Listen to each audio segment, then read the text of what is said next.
On a dairy farm outside Bird-in-Hand, Pennsylvania, a girl turns 12 on a Tuesday in March. Nobody sings. There's no cake with candles blown out to applause, no pile of wrapped presents on the kitchen table. Her mother fries a little extra bacon, her father lets her pick the hymn at evening prayer, and by 6 in the morning she's already back in the barn, hauling feed same as yesterday. If you asked her if it was her birthday, she'd probably just shrug and say, yes, and then get back to work. That's not neglect, that's the entire point. Here's the thing that trips up almost everyone who looks into this. The Amish do mark birthdays. They're not banned, there's no verse pinned to the wall forbidding them. But the moment you actually watch how it plays out, in a farmhouse instead of on television, you realize the celebration isn't really about the person having the birthday at all. It's about everyone else. And that one difference changes everything about how you should think about Amish life, not just on birthdays, but every single day of the year. To understand why, you have to go back to a word most outsiders have never heard. Gelassenheit. It roughly means yieldedness, a kind of calm surrender of the self to God and to the community.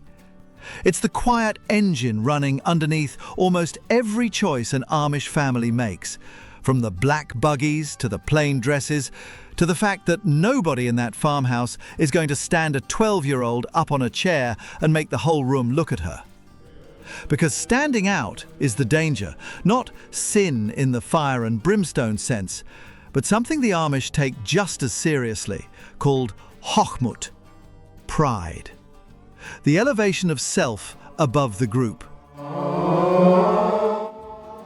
And a birthday, in the way most of the English world does it, the cake with your name iced across it, the happy birthday to you sung directly at your face, the gifts opened one by one while everyone watches your reaction, is basically a machine built for producing hochmut. It puts one person in the center of the room and asks everyone else to orbit them for an afternoon. In an Amish community, that's not a party. That's a small, cheerful violation of the whole reason they live the way they live. So instead what you get is something closer to a quiet acknowledgement tucked inside an ordinary day. A special breakfast, a favorite pie at supper instead of the usual dessert. A card sometimes, handmade, no glitter, no store-bought sentiment printed by a stranger. Maybe a small gift, practical almost always, a new pocket knife, a set of hairpins, a book. And then the day keeps moving. The cows still need milked at 5, the garden still needs weeded. Nobody clears the whole afternoon to make one person feel like a star, because in Amish theology, feeling like a star is exactly what you're supposed to be guarding against. This is where a lot of outside coverage gets it wrong. You'll see headlines claiming the Amish don't celebrate birthdays, full stop, like it's some strict prohibition carved into the Ordnung. It isn't. What's actually happening is more interesting than a rule. It's a whole different definition of what a celebration is for.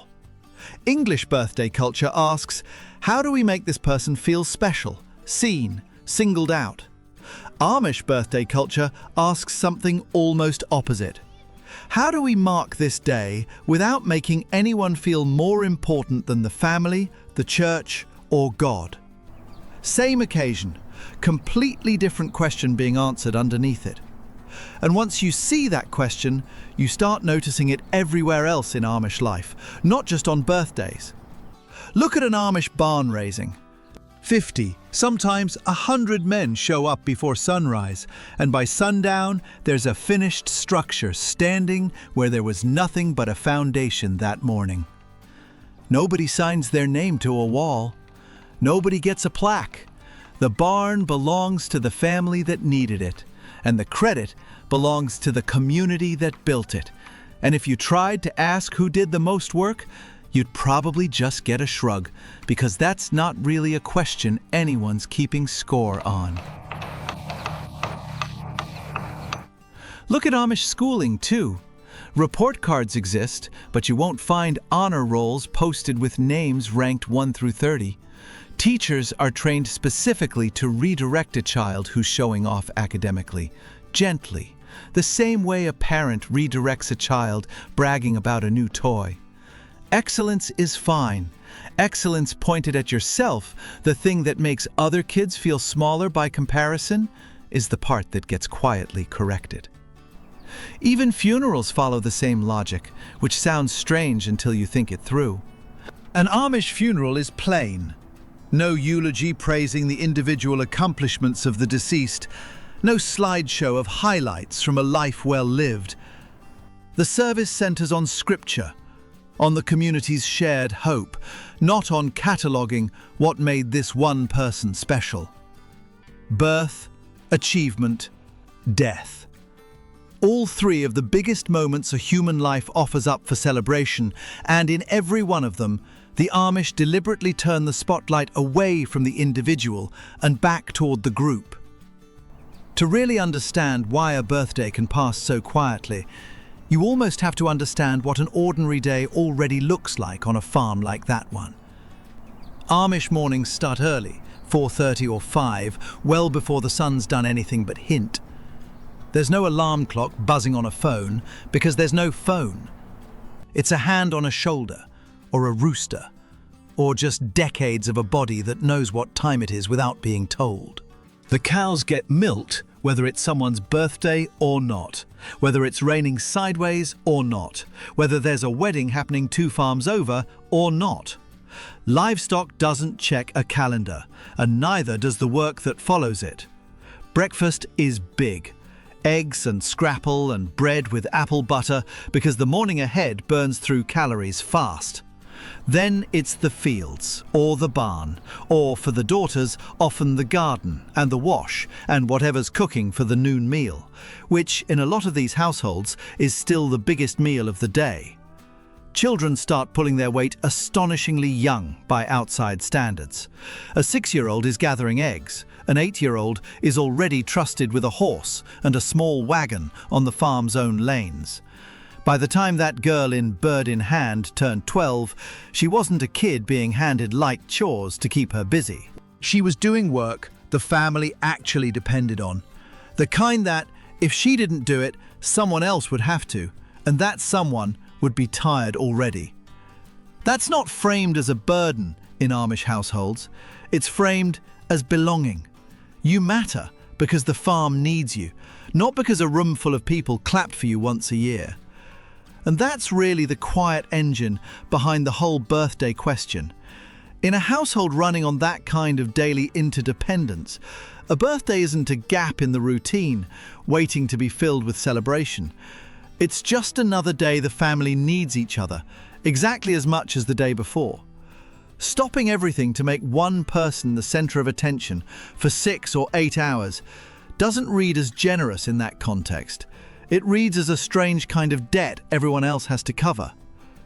Now, it's worth saying, this isn't uniform across every settlement.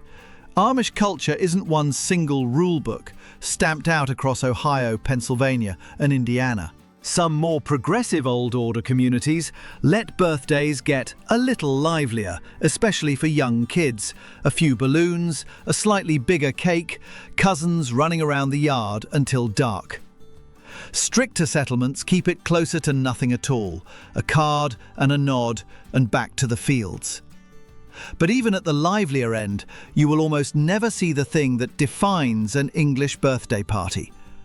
The spotlight moment. The candles, the hush, the singing directed straight at one face while everyone claps. That specific ritual, built entirely around making one person the temporary center of the universe, doesn't really survive contact with Gelassenheit in any Amish household you'll find. If you want the fuller picture of how the Amish structure an entire calendar year around this same idea, weddings, harvest, Christmas, the way work and worship braid together into something almost nobody outside these communities has lived a single day of, I put together a guide called the Amish Almanac, walking through it season by season. Scan the QR on screen or grab the link in the description. All right, back to the farm. There's a detail that gets left out of almost every article on this topic, and it's the one that actually explains the emotional side of it, not just the theology. Amish families are big. 6, 8, sometimes 10 children isn't unusual.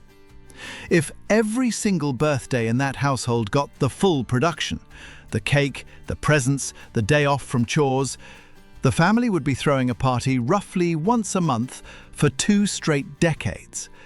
Practically, that's not sustainable on a working farm, where the animals don't know or care what day it is. So the modesty isn't only a spiritual guardrail, it's also just what happens when a household runs on shared labor instead of individual convenience. Nobody gets the day off, because if one kid gets the day off, eventually they all expect it, and the barn doesn't run itself. There's a specific age, though, where this whole system gets tested harder than any other, and it's worth pausing on. 16. That's when a lot of Amish teenagers enter what's known as Roomspringer, a stretch of years with looser supervision, before they choose, as adults, whether to be baptized into the church for good. And you'd think 16 of all birthdays might be the one that finally gets the bigger party, the exception to the rule. It mostly isn't. What changes at 16 isn't the size of the cake. It's the width of the world the teenager is suddenly allowed to step into, and how much of that stepping is watched, gently but constantly, by aunts and uncles and neighbors who all know exactly whose kid this is. Freedom arrives, but it arrives inside a net, not instead of one. And even that net is really the same idea running underneath the birthdays. The individual gets room to grow, but the community never fully lets go of the wheel. That accountability cuts both ways, and it's part of why so few teenagers who leave during Roomspringer actually stay gone. Estimates from researchers who've spent years inside these communities put the number choosing baptism and therefore choosing to stay at somewhere around 80 to 90%, depending on the settlement. That's a strange number to sit with, considering how much freedom some of these kids get to sample first. Cars, phones, English clothes, parties with music blaring in a rented barn on a Friday night. Most of them try it. Most of them come back anyway. And the birthday question sits right at the heart of why. A culture that never taught you to crave being the center of the room doesn't leave you starving for it once you're old enough to have it. There's a contrast that makes all of this click into place, and it's sitting right next door on the calendar. Late fall, after the harvest is in, is wedding season in most Amish communities, and Amish weddings are anything but small. 200 guests isn't unusual. Long tables loaded with roast chicken and mashed potatoes and creamed celery, a speciality at a lot of these gatherings, and pie after pie after pie laid out for dessert. The whole community turns out, sometimes for a wedding that starts before 9 in the morning and doesn't wind down until well after dark. So if you only knew one fact about the Amish, that birthdays stay small and quiet, you'd probably assume every celebration does. It's the opposite. Weddings get enormous. And once you notice that, the pattern underneath both of them becomes obvious. A wedding isn't really a celebration of one person. It's a celebration of a union, joining 2 families into the larger community. A new household that will feed the church, the school, the barn raising still to come. The size isn't about the bride and groom standing in a spotlight. It's about how much bigger the circle just got. A birthday adds nobody to that circle. It just marks that one person inside it is a year older. And that, on its own, has never been reason enough for 100 people to drop what they're doing. You see the same math play out at baptism, which, for a lot of Amish young adults, lands somewhere in their late teens or early 20s, and functions as the real coming-of-age moment in these communities, more than any birthday ever could.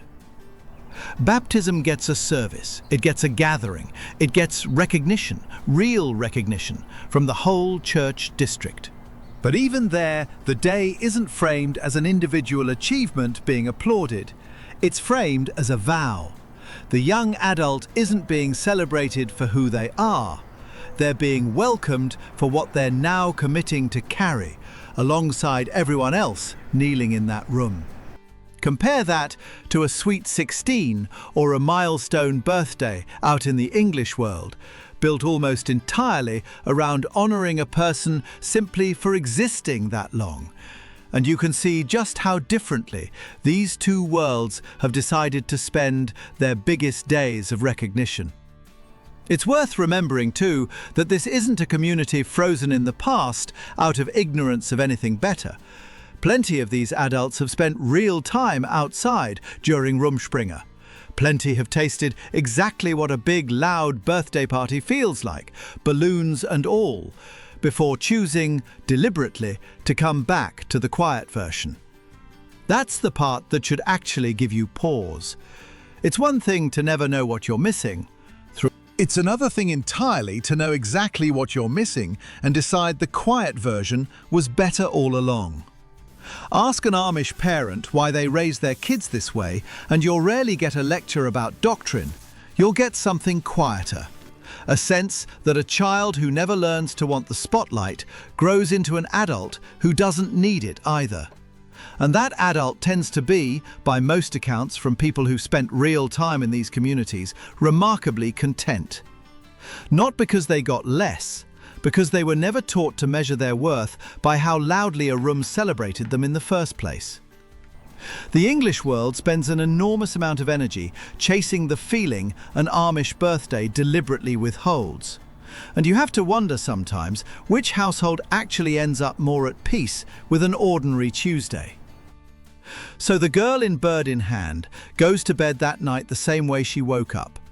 No confetti swept off the kitchen floor, no wrapping paper in the trash. Just a full stomach, a favourite hymn still in her head, and tomorrow morning's chores waiting exactly where she left them. Down the lane, a neighbour's barn light is still on, someone finishing up a late milking of their own, same as every other night this month.